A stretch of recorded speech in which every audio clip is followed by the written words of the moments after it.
Hi, this is Dr. Janet Hall and I'm a clinical hypnotherapist, clinical psychologist and author, and I've written this book, Sex Life Solutions, and I've also recorded over 19 audios which aim to help you have a sensational sex life, which is your birthright.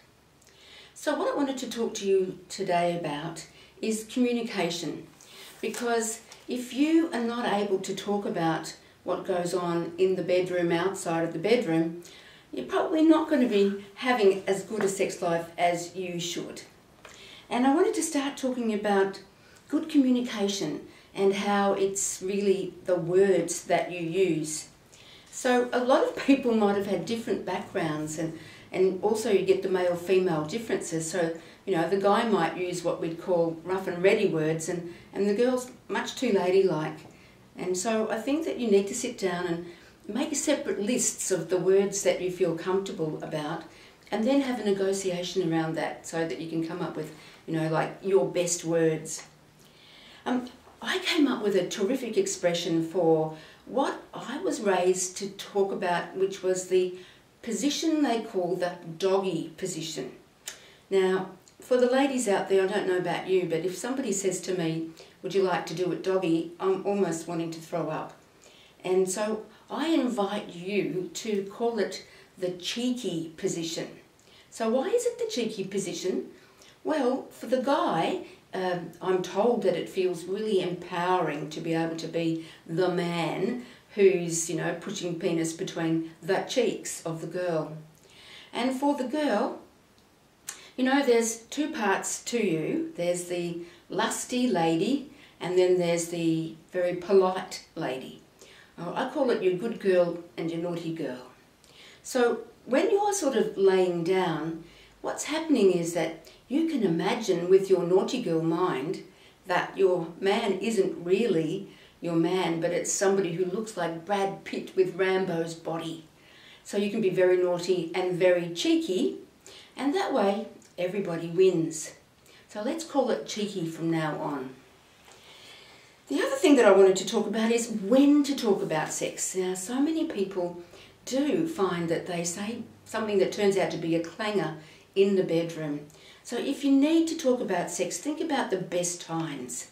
And I talk about doing it when you're having breakfast next morning, or go for a walk, or have a coffee down the coffee shop. Just keep your voice a bit quiet so nobody else gets a little bit upset. Now, what the main thing is not to have long, exhausting talks. I know that we women tend to say to a guy, look, we just need a 10-minute talk, and then it drags and drags and drags out, and suddenly it's over 40 minutes and his brain's being done in. So I recommend that you never have long, deep and meaningful talks, and certainly nothing more than, say, 30 minutes. In fact, they say if you're arguing for more than 50 minutes, you should get a mediator. And that's me, isn't it? So, be careful about the deep and meaningfuls at night as well.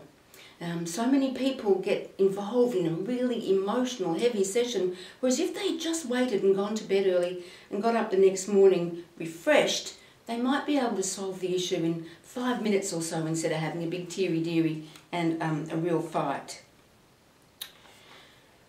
Okay, now, have you heard about the sandwich technique? That's when you communicate so that you have a piece of bread and the meat, and then another piece of bread. So what's the bread, you might say? A positive. So you'd say to your partner, "Hun, you really are the man that I adore." Then you give him the meat, which is the feedback. And you might have to say, "Look, listen, I really wish you'd clean your teeth before you came to bed so I can kiss you and just really, really enjoy it." And then another piece of bread, "You are such a hunk, you know, and I love to make love with you." So experimenting with the sandwich technique is a great way to make your communications be heard. So we've talked about what words to use, when to talk, and how to talk. And in another one of these recordings coming up, I'm going to talk to you about male-female stereotypes and how we don't want to get stuck with them. So thanks very much, and I wish you the sensational sex life that you deserve.